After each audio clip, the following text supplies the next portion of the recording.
আসসালামু আলাইকুম। প্রিয় দর্শক, সীমান্তবর্তী জেলা লালমনিরহাটের পাটগ্রামের কিছু ভিডিও ফুটেজ আমার কাছে এসেছে। ওখানে কিছুদিন আগে আমি এমনিতে গিয়েছিলাম, তো ওখানে কিছু লোকের সঙ্গে পরিচয় হয়েছে। ওনারা নিয়মিত আমাকে ফোন করেন, যোগাযোগ করেন, খোঁজখবর নেন এবং তাদেরই একজন আমাকে কিছু ভিডিও ফুটেজ পাঠিয়েছেন। এবং খবরটা হলো যে পাটগ্রামের 4 জন যুবক, তাদেরকে রাশিয়ায় পাঠানো হয়েছে। তারা সেখানে রাশিয়ায় গার্মেন্ট ফ্যাক্টরিতে উচ্চ বেতনে চাকরি দেওয়া হবে এই কথা বলে লোকাল 2 জন লোক, একজন নাম হলো ইউনুস আলী আর একজন নাম হলো মাহিন ইসলাম, এরা আবার জামায়াতের রাজনীতির সঙ্গে জড়িত।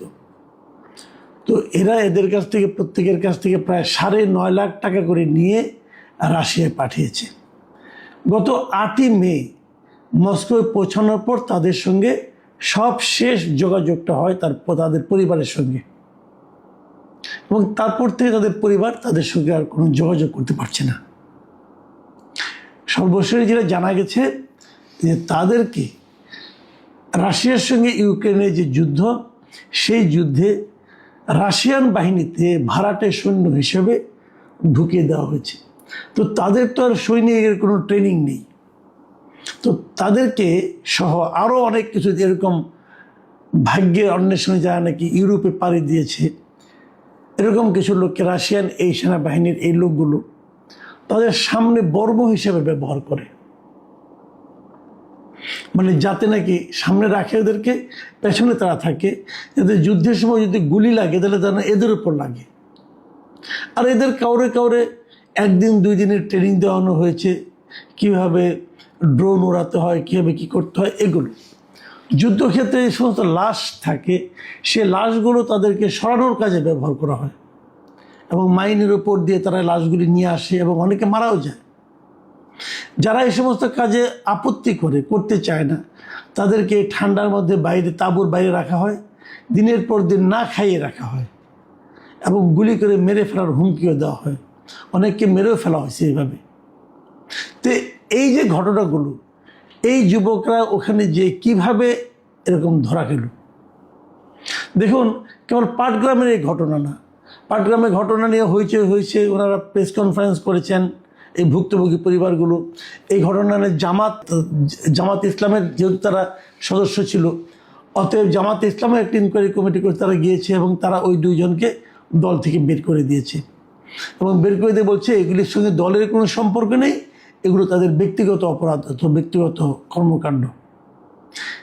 এইভাবে হয়তো তারা ধামাচাপা দেওয়ার চেষ্টা করেছে। কিন্তু একটা কথা ভাবুন, যে 4টা ফ্যামিলির 4টা যুবক, তরতাজা যুবক, একজন উচ্চ বেতনের চাকরির প্রলোভন দেখে তাদের পাঠানো হলো, তাদের প্রত্যেকের কাছ থেকে 9 লাখ, 9.5 লাখ, 10 লাখ টাকা পর্যন্ত নেওয়া হলো। এই ফ্যামিলিগুলির কী অবস্থা! এটা কিন্তু কেবল পাটগ্রামের ঘটনা না, গত ইউক্রেন যুদ্ধ শুরু হওয়ার পর থেকেই গত কয়েক বছর ধরে আমরা এই ধরনের প্রবণতা দেখছি, যা নাকি ইদানিং একটু বেড়েছে। এর মধ্যে এ মাসের 2 তারিখে আমাদের যে প্রবাসী ও শ্রম কল্যাণ মন্ত্রণালয় যেটা আছে, তারা একটা প্রেস কনফারেন্স বন্ধ করেছে, প্রবাসী কল্যাণ ও বৈদেশিক কর্মসংস্থান মন্ত্রণালয়ের পক্ষ থেকে। এবং জুন মাসের 2 তারিখে তারা জানিয়েছে যে 3টা রিক্রুটিং এজেন্সির মাধ্যমে নাকি 30 জন বাংলাদেশি যুবককে রাশিয়ার সেনাবাহিনীর কাছে বিক্রি করে দেওয়া হয়েছে। এটা হলো সরকারি তথ্য। তো এটা তো সরকার তো মানে মাত্র 2টো ঘটনা, 3টা ঘটনা জানে, 3টা রিক্রুটিং এজেন্সির খবর রাখে। আরও যে কতভাবে গেছে এটা হিসাব করে বের করা যাবে না। থাইল্যান্ড ভিত্তিক যে মানবাধিকার সংস্থা আছে, ফোর্টিফাই রাইটস, এবং ইউক্রেন ভিত্তিক সংস্থা ট্রুথ হাউন্ডস, এরাও কিন্তু যৌথভাবে একটা প্রতিবেদন করেছে এবং সেখানে দেখা যাচ্ছে কমপক্ষে 104 জন বাংলাদেশি তরুণ এই যুদ্ধে কোনো না কোনো সেনাবাহিনীর পক্ষ থেকে, বিশেষ করে রাশিয়ার সেনাবাহিনীর পক্ষ থেকে কাজ করছে। এবং তারা কেউই সজ্ঞানে জেনে বুঝে এই সেনাবাহিনীতে যোগ দেয়নি। ওদের যোগ দেওয়ানোর পদ্ধতির বহুত মানে একটা খুবই একটা মানে অদ্ভুত ঘটনা। অদ্ভুতটা কেমন, যখন তারা ওখানে যায় কাউকে ক্লিনার হিসেবে নেওয়া হয়, কাউকে ডাটা এন্ট্রি অপারেটর হিসেবে নেওয়া হয় এবং ভালো বেতন দেখানো হয়। এমনকি অনেক স্টুডেন্ট ভিসাতে অনেককে নেওয়া হয়েছে। নেওয়ার পরে এয়ারপোর্ট থেকে বের করেই তাদেরকে একটা রাসায়ন ভাষায় লেখা একটা কাগজে সিগনেচার করানো হয়। মানে মোটামুটি কমন যে দৃশ্যটা দেখা গেছে। এবং সেই সিগনেচার হলো যে ওদের সঙ্গে ওদের সেনাবাহিনীতে কাজ করার একটা চুক্তিপত্র ওটা। এবং ওদের ভাষা বোঝে না, তারা সিগনেচার করে এবং তারপর ঢুকে যায়। এবং তখন থেকে তারা যখন বুঝতে পারে তখন তাদের ওখান থেকে ব্যাক করার কোনো উপায় থাকে না, হয় মৃত্যু আর তা নাহলে মানবতার জীবনযাপন। এটা কেবল আমাদের দেশে তা কিন্তু নয়, এশিয়ার মধ্যে সবচেয়ে বেশি এ ধরনের প্রতারণার শিকার হয়ে এই রাশিয়ান সেনাবাহিনীতে কাজ করছে নেপালের লোকজন। ওদের কয়েক হাজার এরকমভাবে তারা গেছে, কেউ ইলেকট্রিশিয়ান হিসেবে গেছে, কেউ হোটেল বয় হিসেবে গেছে এবং অনেক বেতন দেওয়ার দেখানো হচ্ছে অনেক। তো এরাও এখানে গিয়েছে এবং নেপালের আছে, ভারতের আছে। এর মধ্যে রিসেন্টলি আমি দেখলাম ভারতের সুপ্রিম কোর্ট পর্যন্ত একটা অর্ডার দিয়েছে যে এগুলি যারা পাঠিয়েছে এবং সরকার কেন পাঠিয়েছে এগুলি তারা যেন তদন্ত করে দেখে। নেপালের যে হিসাব পাওয়া গেছে তাতে দেখা যাচ্ছে যে এই দক্ষিণ এশিয়ার মধ্যে সবচেয়ে বড় ভুক্তভোগী দেশ হল নেপাল। সেখানে প্রায় 15,000-এর মতো লোক এখানে এদের এই প্রতারণার ফাঁদে পড়ে এখন তারা আটকে গেছে। এবং ভারতে যেটা হয়েছে, ভারতের ইতিমধ্যে ভারতের যারা কেন্দ্রীয় গোয়েন্দা সংস্থা আছে তারা দেশ জুড়ে এটা নিয়ে তদন্ত করছে এবং এই মানব পাচারকারী গোষ্ঠীদের বেশ কয়েককে তারা ধরেও ফেলেছে। এখন প্রশ্ন হলো যে আমরা কি করছি? আমাদের সরকার এবং সংশ্লিষ্ট মন্ত্রণালয় বলেছে যে 30 জন গেছে 3টা ইয়ের মাধ্যমে, রিক্রুটিং এজেন্সির মাধ্যমে, কিন্তু প্রকৃত সংখ্যাটা অনেক বড়। অন্যান্য ইউরোপের অন্যান্য কান্ট্রিতে যারা বাঙালিরা আছেন তাদের মাঝখান থেকে ওখান থেকে অনেকে গিয়েছেন, প্রলোভন দেখে নিয়ে যাওয়া হয়েছে, এদেশ থেকে এখনও যাচ্ছে।